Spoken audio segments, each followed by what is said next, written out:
Salut, c'est Doc Lily, pédiatre fan de littérature jeunesse. Comme promis, je suis aujourd'hui accompagnée de Marion qui a réalisé avec moi toutes les vidéos sur la saga autour des écrans pour répondre à toutes vos questions. Alors Marion, je te laisse te présenter. Oui, merci Doc Lily. Donc moi je suis Marion Haza, je suis psychologue clinicienne et également présidente de l'Open, de l'Observatoire de la parentalité et de l'éducation numérique. Et donc je travaille beaucoup sur ces questions des écrans, des parents, des enfants et des ados. Super, alors c'est parti.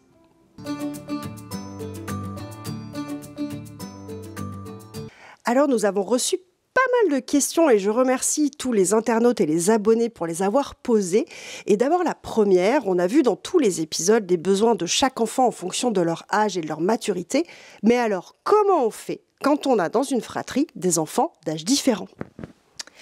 Alors ça, c'est vraiment une très bonne question parce qu'effectivement, dans la majorité des familles, à partir du moment où on a plusieurs enfants, ce sont des enfants qui ont des âges différents. Et c'est aussi une configuration aujourd'hui qu'on retrouve beaucoup dans les familles recomposées. Oui. Donc cette question, elle est vraiment très importante. Mais d'ailleurs, Doc Lily, on se la pose aussi par rapport à beaucoup d'autres thématiques quand on s'occupe, quand on est parent d'enfants, puisqu'on peut se poser la même question par rapport à des activités, par rapport à des autorisations sur d'autres choses. Donc par rapport aux écrans, ce qui va être important finalement, c'est de réfléchir en pensant aux plus jeunes des enfants. C'est vraiment se dire, par exemple... si on prend l'idée de la télévision allumée pour qu'un des enfants les plus grands regarde quelque chose, il faut se dire, voilà, si j'ai un enfant tout petit qui est aussi présent dans le salon, qu'est-ce qu'il va être potentiellement en train de voir? Même s'il n'est pas en train, on peut se dire, il n'est pas en train de regarder. Je ne lui ai pas dit, assieds-toi à côté de ton grand frère pour regarder ce dessin animé. Mais malgré tout, même s'il est en train de jouer à côté, il va voir ces images. Et donc c'est ça qui va être important à prendre en considération. Qu'est-ce que l'enfant peut observer, même si c'est de loin, il peut être marqué, impressionné par certaines images. Donc à chaque fois, en tant que parent, ce qui est important, c'est de réfléchir en pensant aux plus jeunes. Alors ça oblige à quelques acrobaties, à faire, à réfléchir, à trouver des bonnes solutions. C'est pas toujours simple, mais on peut ménager par exemple un temps spécifique pour un enfant plus grand avec des contenus qui seraient inadaptés pour le plus petit. Pendant qu'on est en train de faire une activité particulière un peu plus loin avec l'enfant le plus petit. Ça peut être un petit temps où l'enfant le plus grand va être dans sa chambre, par exemple, pendant qu'on reste avec le plus petit ou le grand qui va être dans le salon pendant qu'on est avec le plus petit dans sa chambre. Enfin bon, bref, on va essayer de trouver des solutions pour faire au mieux.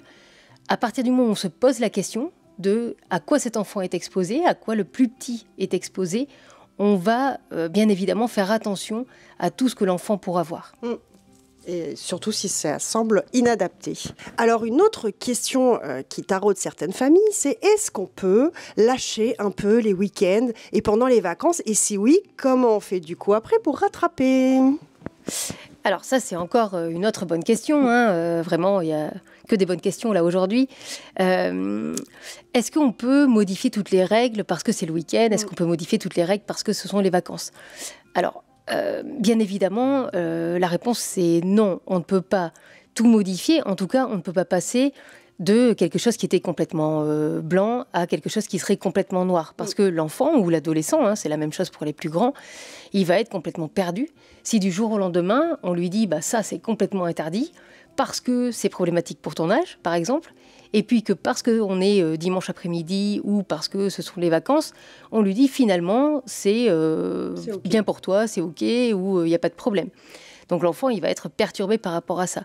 Après, quand on est en week-end ou quand on est en vacances, on a des rythmes différents, on fait des activités différentes. Et bien évidemment, la question de la place des écrans et des activités autour des écrans ou avec les écrans, elle peut être un peu différente. Donc par exemple, on peut dire pendant les vacances ou le samedi soir, on peut tout à fait faire une soirée dessin animé ou une soirée jeux vidéo. On peut faire quelque chose où on utilise les écrans. Qu'on ne ferait pas pendant la semaine parce qu'il faut se coucher plus tôt, parce qu'on a des impératifs différents. Et donc, on va devoir adapter ces usages des écrans par rapport au temps qu'il nous reste, qui est plus important quand on est en week-end ou en vacances, et par rapport à l'équilibre, ça tu l'avais déjà bien expliqué, Doc Lily, avec les autres activités. Donc comment on fait pour arriver à mixer et des temps avec les écrans et des temps sans écran et avec toutes les autres activités, dont le sommeil, qu'il ne faut pas oublier, qui est très important pour les enfants à tous les adolescents. Et même pour les adultes. Et donc d'autres règles, mais toujours des règles. D'autres règles, mais toujours des règles. Et puis surtout, essayer de ne pas être incohérent. C'est-à-dire que si on dit tout le temps à un enfant, le téléphone portable, tu n'as pas droit parce que, par exemple, ça va te faire mal aux yeux. Si l'enfant, on lui dit, bah, là, c'est les vacances, donc tu peux le téléphone portable. L'enfant, il va comprendre, ah bah donc ça veut dire que le téléphone portable, il me fait pas mal aux yeux. Mais s'il me fait pas mal aux yeux le week-end, il n'y a pas de raison que le lundi, il fasse mal aux yeux. Voilà, donc il faut vraiment réfléchir à ces incohérences. Après, on peut expliquer à un enfant, on est samedi, c'est différent. Aujourd'hui, tu as le droit de regarder 3 épisodes de tel dessin animé, alors que d'habitude, c'est quand il y a école, par exemple. Ou aujourd'hui, on va être à tel endroit, là tu auras le droit d'avoir un peu d'écran, alors que d'habitude, ce jour-là, tu n'as pas droit. Il va falloir bien expliquer ces différences qui sont rattachées au rythme des vacances. Alors, une situation qu'une maman nous a partagée avec son enfant qui avait été choqué par des contenus de films d'horreur en allant jouer chez un copain et du coup exposé en dehors de la maison par le frère aîné du copain qui leur avait montré un film d'horreur qui l'a beaucoup choqué. Et elle ne savait pas comment faire aussi pour sensibiliser éventuellement les parents de ce copain à ce qui s'était passé. Alors ça, c'est souvent la grande crainte des parents, hein, quand on laisse un enfant chez quelqu'un d'autre qu'on connaît plus ou moins bien, hein, dont on connaît plus ou moins bien la façon de vivre. Alors, bien évidemment, on laisse rarement son enfant chez quelqu'un qu'on ne connaît pas du tout. Mais c'est pas parce qu'on connaît un papa ou une maman à la sortie de l'école qu'on sait exactement comment ils vivent au quotidien, c'est-à-dire comment ils vivent au quotidien. C'est bien évidemment, on en parle là aujourd'hui, la place des écrans, mais c'est aussi, par exemple, l'alimentation, les sorties, est-ce qu'on met un casque quand on fait du vélo, est-ce que... à quelle heure on les règles de la famille, quoi. Tout à fait, à quelle heure on se couche, enfin bref, c'est tous ces éléments-là qui font partie de la famille. Bien évidemment, on ne peut pas maîtriser tout ce qui se passe quand on n'est pas avec l'enfant. On ne peut pas imposer aux parents des copains certaines règles. C'est-à-dire que je ne peux pas dire, chez moi, mon enfant, il se couche à 22h, chez moi, il mange jambon-pâte, chez moi, les écrans, c'est que 5 minutes, tel épisode de ceci, et leur imposer de faire ça. Donc ça, c'est vraiment, il faut garder ça en tête, c'est indispensable de garder ça en tête. Toutefois, on peut discuter avec les parents pour leur demander justement, eux, comment ils font par rapport à ce sujet des écrans. On peut demander aux parents... Anticiper un peu. Voilà, dire, chez nous, par exemple, les enfants, les écrans, c'est que à tel moment de la journée, ou c'est que quand ils ont fait telle ou telle chose, ou on fait que tel type de jeu vidéo, par exemple. Et chez vous, comment ça se passe? Mais finalement, de la même façon qu'on peut dire, moi, mon enfant, il se couche à telle heure, et chez vous, votre fils, il se couche à quelle heure? Et à ce moment-là, on va voir, est-ce que c'est compatible ou pas trop compatible? Et le fait d'échanger avec l'autre parent, du copain, ça va faire que ces parents-là, ils vont aussi entendre un peu ce qui se passe. Et donc, peut-être qu'il va y avoir des petits compromis. Remaniements, des petites discussions. Voilà, c'est ça. C'est la même chose que ce qui peut se passer même par rapport à d'autres membres de la famille, par exemple. Quand on laisse chez l'oncle, la tante ou d'autres personnes. Enfin, voilà, il peut y avoir comme ça des petites choses qui sont un peu différentes. Mais quand l'enfant va être... exposé à des contenus, là où on n'est pas sur la question du temps, mais quand il est exposé à des contenus qui sont problématiques, alors les contenus problématiques, tu l'avais bien expliqué, ce sont des contenus qui vont choquer l'enfant, qui ne sont pas forcément réellement problématiques en termes de contenu. On peut avoir un enfant qui est choqué parce qu'il a vu un requin dans La Petite Sirène, alors qu'il a tout à fait l'âge de regarder La Petite Sirène. Mais voilà. C'est en fonction de la sensibilité de chaque enfant. Voilà, c'est ça. C'est toujours important de le rappeler. Mais donc, quand un enfant est choqué, finalement, on l'a dit, discuter avec les parents des autres pour savoir ce qu'ils vont faire et comment ils fonctionnent. Mais ce qui va être toujours important, c'est la communication avec son propre enfant. C'est-à-dire que notre enfant puisse, quand il rentre à la maison, nous dire « voilà, j'ai vu ça, ça m'a fait peur » ou « j'ai vu ça, ça m'a gêné » ou « j'ai vu ça, c'est mal » ou avec les mots qu'il peut mettre. Pouvoir reprendre avec lui. Pouvoir reprendre avec lui. Et si ce sont des choses qui sont vraiment graves, pouvoir reprendre bien évidemment avec la famille du copain. Si mon enfant est choqué parce qu'il a vu le requin dans La Petite Sirène, ça, je vais le reprendre avec mon enfant, pour qu'il puisse mettre des mots sur ça. Par contre, si mon enfant est choqué parce qu'il a vu des images pornographiques ou qu'il a vu des images violentes ou un film d'horreur, et que c'est pas quelque chose qui est de son âge, je peux tout à fait discuter avec les parents. Il ne s'agit pas de les accabler, mais discuter avec les parents en disant « Est-ce que vous saviez que mon fils et votre fils ont vu un film d'horreur ?» Et donc là, les parents, soit ils vont dire « Bah oui, on savait, on avait donné l'autorisation. » Et ça nous donne une indication qui permet de se dire « Est-ce que je vais renvoyer mon enfant chez ce copain ou pas ?» Forcément. Soit les parents vont dire « Mais c'est quoi cette histoire ? Non, je ne suis pas au courant. » Et donc, ça va permettre aussi, finalement, de sensibiliser aussi les parents par rapport à quelque chose qui se passe chez eux. Et alors, justement, on continue un petit peu, mais quid des grands-parents, de la cohérence éducative avec les grands-parents, de pouvoir les sensibiliser sur ce sujet, au contraire, les détendre un peu s'ils ont été un peu alarmés par certains propos? Alors, les grands-parents et l'éducation ou la cohabitation éducative avec les grands-parents, ça, c'est vraiment un vaste sujet. Hein. Oui, c'est toujours compliqué. C'est pas un sujet qui concerne que les écrans, puisque forcément, tous les parents peuvent se dire « Mais pourquoi mes parents sont comme ça avec mes enfants, alors qu'avec moi, ils n'étaient pas du tout comme ça ?» Déjà. Soit que ce soit hyper laxiste, par exemple, avec moi, c'était des règles très très précises, et puis leur petit-fils ou leur petite-fille les mènent par le bout du nez, en quelque sorte, ils peuvent tout faire. Soit à l'inverse, des grands-parents qui vont être très très stricts, rigides, ne rien autoriser, parfois par peur justement qu'il se passe des choses, par peur de mal faire, alors qu'ils étaient plutôt cool et un peu plus détendus finalement avec leurs propres enfants. Donc ça, c'est un sujet qui concerne tout, et pas seulement la question des écrans. Mais par rapport aux écrans, on va avoir peut-être deux types de grands-parents.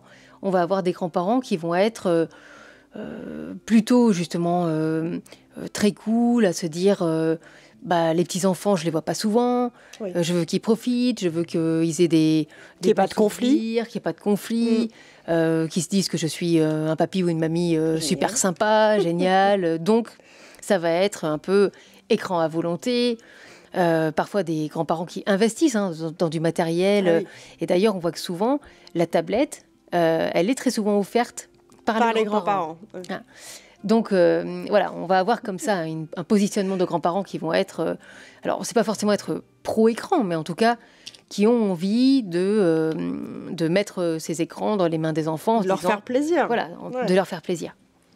Alors, ces grands-parents, peut-être ce qu'on peut imaginer, c'est de se dire que, pourquoi pas, les écrans, on peut faire des activités avec les écrans, mais peut-être rester sur l'idée que tu as super développée à chaque fois, d'activités partagées. Et donc, ça peut être super d'avoir une console chez les grands-parents pour qu'on y va comme ça en week-end ou en vacances, il y a la console qui est là-bas et on peut faire des parties avec papy, mamie, de jeux. Voilà, ça peut être sympa. Mais que ça ne soit pas un objet qui reste tout seul dans les mains de l'enfant. On est toujours sur les mêmes caractéristiques.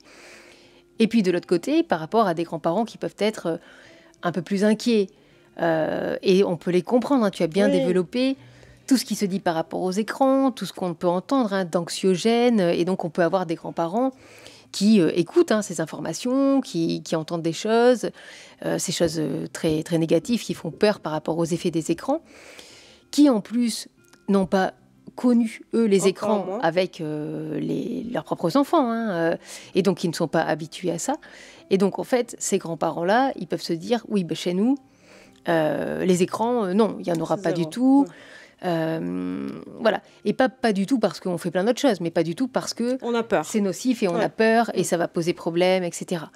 Donc là, la réponse finalement c'est la même, c'est-à-dire les écrans, ils sont pas nocifs en eux-mêmes à partir du moment où on va toujours de la même façon les partager, les accompagner. Donc finalement, on voit que dans les deux catégories de grands-parents, ceux qui sont avec les écrans un peu à profusion, et puis ceux qui ont peur, qui sont très réticents par rapport aux écrans, c'est finalement les amener à réfléchir à ce que eux ils aimeraient peut-être faire avec leurs petits-enfants, avec les écrans. Par exemple, ça peut être rigolo de faire des photos, de mettre des filtres, voilà, on peut partager un petit moment comme ça, ou un petit jeu vidéo, comme on disait, ou regarder un petit dessin animé, comme on peut lire un livre à un autre moment.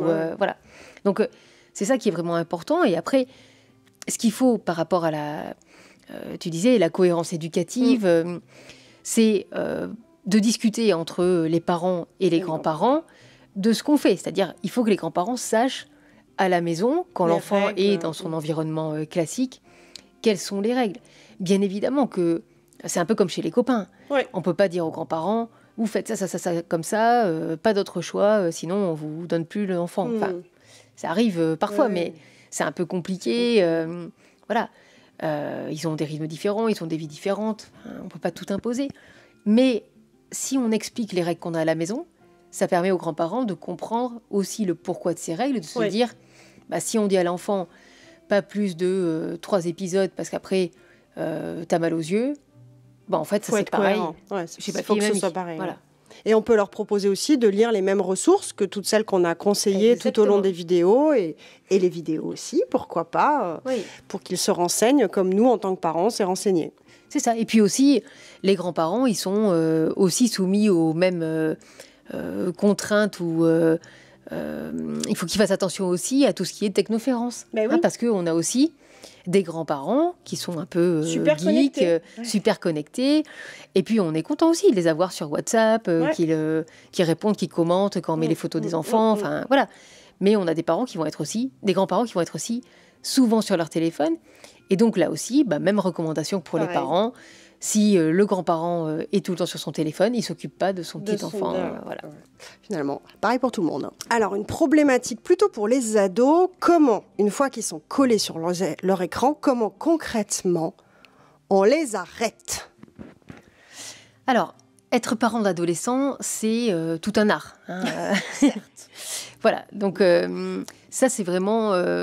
la question de la relation avec l'adolescent, la question des limites, la question de comment on l'arrête, elle se pose encore une fois, je me répète, mais finalement par rapport à tout un tas de sujets. Et c'est pas que la question des écrans, c'est comment on l'arrête quand il est en train de faire sa partie de foot ou quand il est au City Stade, comment on l'arrête quand il est en train dans ses sorties, mais aussi quand il est en train de manger et qu'il se resserre. Enfin, voilà, c'est-à-dire cette question des limites, elle est tout le temps.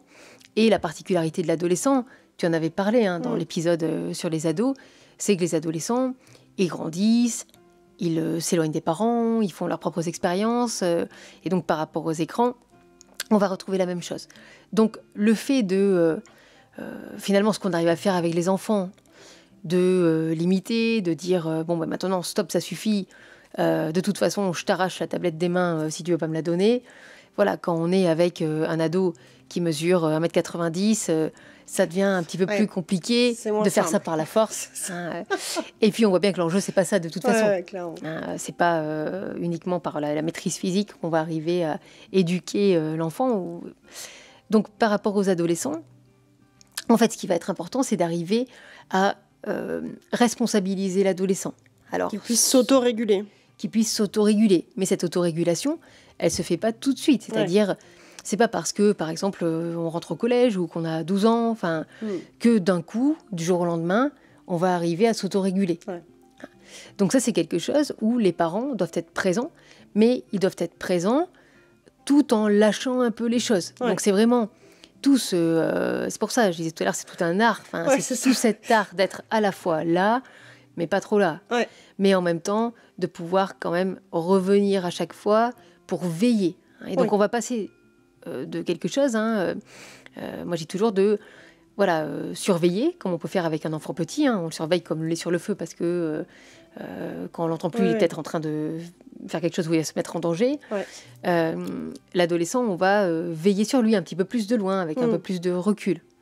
Donc, on va borner des choses. Et par rapport aux écrans, c'est ça qui va être important. C'est-à-dire qu'on va lui expliquer déjà, ou lui réexpliquer, parce qu'on l'a sûrement fait précédemment. Le redire régulièrement, en tout cas. Pourquoi il faut limiter, pourquoi il faut équilibrer les activités, puisque c'est vraiment ça, on l'a dit, c'est pas une question que de temps. Si j'ai un adolescent, par exemple, qui fait très vite ses devoirs, puisqu'on sait qu'on n'est pas tous égaux par rapport à ça. Il y en a qui vont mettre 20 minutes pour faire leurs devoirs, il y en a qui vont mettre 1 heure. Et ça ne veut pas dire que ceux qui ont mis 20 minutes auront moins bien travaillé que les autres.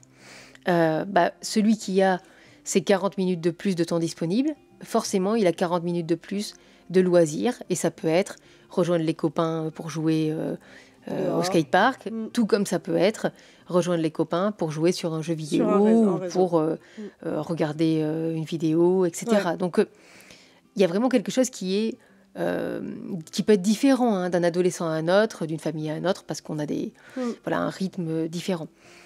Donc, il n'y a pas, tout ça pour dire qu'il n'y a pas une règle et une façon de faire qui serait la même pour toutes les familles. Par contre, l'adolescent, ce qui va être important, c'est de lui expliquer les activités indispensables dans sa vie. Dans la vie d'un adolescent, il y a l'école. Il faut faire du sport, il y a l'école, il faut bien dormir. Il faut bien dormir, voilà. Donc, et puis après, la participation à la vie familiale. Quand même, il ne faut pas l'oublier. Oui, c'est bien ça. C'est bien ça. Donc, participation à la vie familiale, c'est par exemple partager les repas. On passe un peu de temps ensemble. Voilà. Et puis après, les petites tâches où ils peuvent participer à la maison, ce que ne feraient pas les enfants. Bien sûr. Et donc, une fois qu'on a sorti tout ça, il reste du temps. Et sur ce temps-là, il peut y avoir effectivement des écrans, comme il peut y avoir d'autres choses. Mais donc, ce qu'il va falloir arriver à faire comprendre à l'adolescent, et petit à petit, il va arriver à l'intérioriser, c'est qu'à certains moments, il faut couper les écrans pour pouvoir avoir le temps de faire les autres choses. Et donc, au départ, chez les ados, couper les écrans, ça doit être fait avec les parents. C'est-à-dire, à 21h, il faut qu'après, tu sois un peu tranquille pour pouvoir te coucher et t'endormir. Donc, le téléphone portable, on le récupère et on le met dans le salon avec les autres téléphones portables qui vont rester là pendant la nuit. Parce qu'à un moment donné, au début, l'adolescent, il n'est pas capable tout seul de se dire stop. Il va le poser, puis mais peut-être que mon pote il m'a écrit, ou peut-être qu'il s'est passé quelque chose sur le réseau, ou tiens, j'avais oublié d'aller ouvrir une caisse dans ce jeu. Enfin voilà. Donc il y a toujours quelque chose qui appelle. Tu en avais parlé de ça, ces éléments qui amènent à revenir sur les écrans. Donc c'est vraiment important de mettre à distance cet objet, un peu comme on va cacher la poche de bonbons pour l'enfant, la ranger dans le placard, plutôt que de la laisser dans la chambre, sous le nez. Donc voilà, donc c'est vraiment ce rôle-là des parents qui est important. Et puis petit à petit, l'adolescent, on va arriver à lui faire confiance comme sur d'autres choses, sur des sorties, etc. Où on va dire, ok, là, t'as le téléphone dans la chambre. Par contre, si je passe à minuit avant d'aller me coucher et que tu dors pas... je te le récupère. Je te le récupère. Et puis, on va refaire des essais. Mais comme on fait sur d'autres choses, comme quand l'ado, on lui dit, ok, tu vas voir tes copains, tu rentres tout seul à la maison... Et puis, si 1 heure après, il n'est toujours pas là, on va lui dire, la prochaine fois, c'est moi qui viens te chercher. Et puis, la fois d'après, on va réessayer. Et c'est comme ça que l'adolescent grandit. Donc, c'est pas lui interdire tout le temps, parce que si on récupère jusqu'à 20 ans le téléphone de l'ado ou jeune adulte, en fait, il n'apprend pas à s'auto-réguler. Mais au départ, on ne peut pas dire, c'est bon, t'es au collège, t'es capable de t'auto-réguler. Tu gères. Voilà. Pourtant, ils nous le disent, je gère. Je gère. Ils ne gèrent pas. Super, au moins on a répondu à quelques questions. Si vous en avez d'autres, ma foi, on se refera une petite session de questions-réponses. Merci beaucoup de nous les avoir posées. Si vous n'avez pas eu toutes les vidéos, je vous invite à les regarder âge par âge. Ça pourra répondre aussi à toutes vos questions, nous l'espérons. Merci beaucoup Marion pour ton aide et ta précieuse collaboration sur toutes ces vidéos. N'hésitez pas à aller voir leur site de l'Open qui vous apportera plein d'infos. Et on a mis évidemment, comme à chaque fois, tous les liens en description. Merci beaucoup Doc Lily. Et puis n'hésitez pas à lire également à partir des albums qui sont proposés sur la chaîne YouTube. Tout à fait. À très bientôt.